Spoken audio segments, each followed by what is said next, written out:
Even if your husband is a non believer or a passive Christian, you can still choose to become a wife after God's own heart.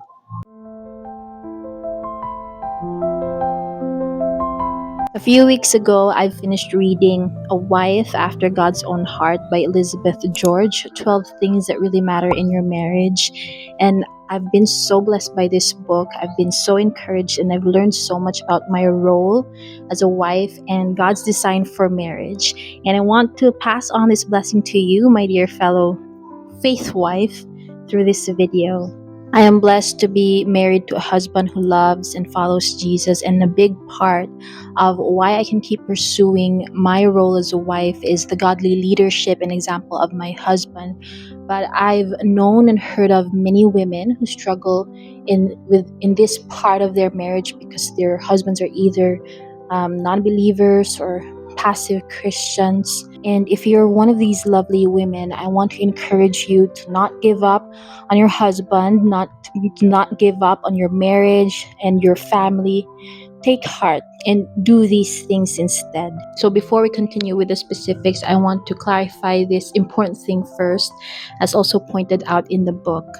Your roles, according to the Bible, still stand, even if you're married to a non-believer, or even if you think you're more spiritually mature than your husband. Still joyfully honor your husband and submit to his authority as unto the Lord. Firstly, live out your testimony, your Christian testimony consistently.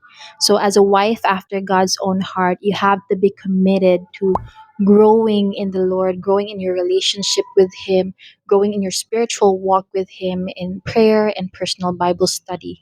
Because these disciplines will lead you to becoming more and more like Jesus, and a life in Jesus will naturally overflow in your marriage. Sis, does submitting to my husband mean following everything he wants, even if it leads me to sin or to do things that do not please God?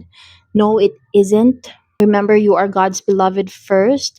So if a situation arises where you have to choose, to obey God or your husband, of course, obey God, but do so as respectfully as you can. Submitting to your husband as unto the Lord means respecting and honoring him in word, in thought, in deed, even in times when you have to disagree.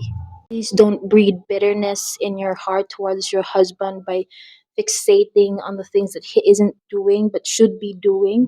Instead, focus on how you will grow and the things that you should be doing as the Christian person in your marriage. First Peter 3 says, "Wives, be subject to your own husbands, so that even if some do not obey the word, they may be won without a word by the conduct of their wives, when they see your respectful and pure conduct." Secondly, pray for your husband diligently.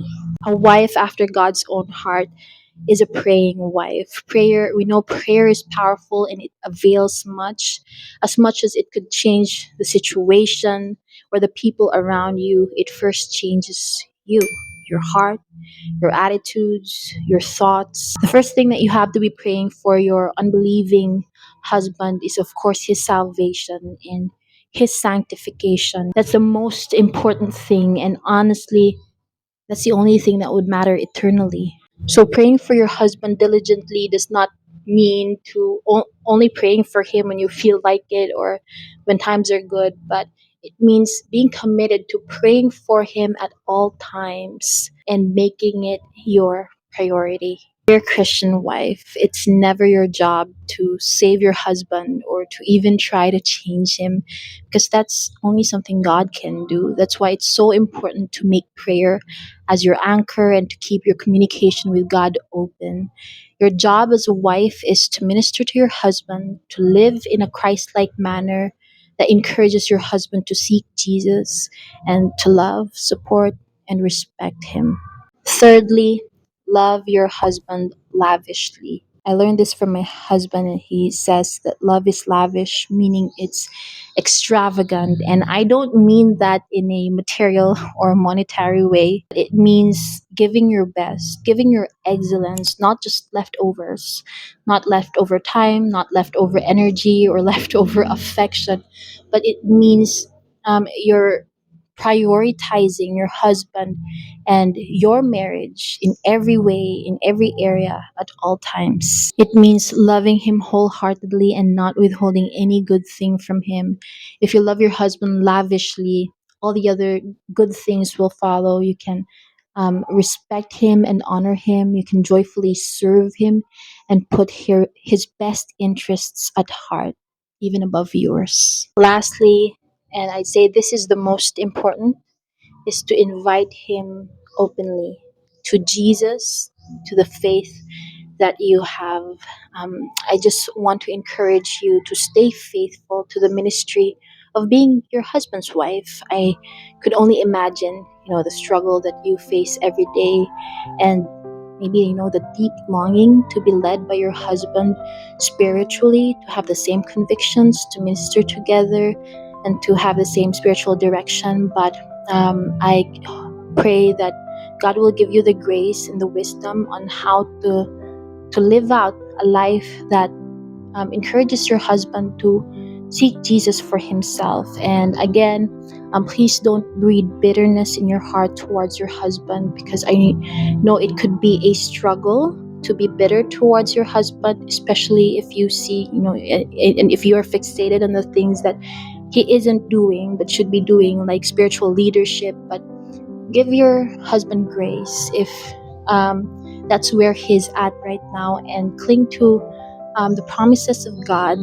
Cling to what God can do in and through you if you stay faithful to the Lord first, as you keep growing in his will, in obedience to him, and trust that he is at work.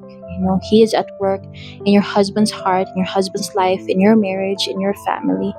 So focus on loving on your husband, giving this ministry everything you've got, giving this ministry the ministry of being a wife after God's own heart, giving it your all. Don't let the discouragement keep you or stop you from doing these things day in and day out.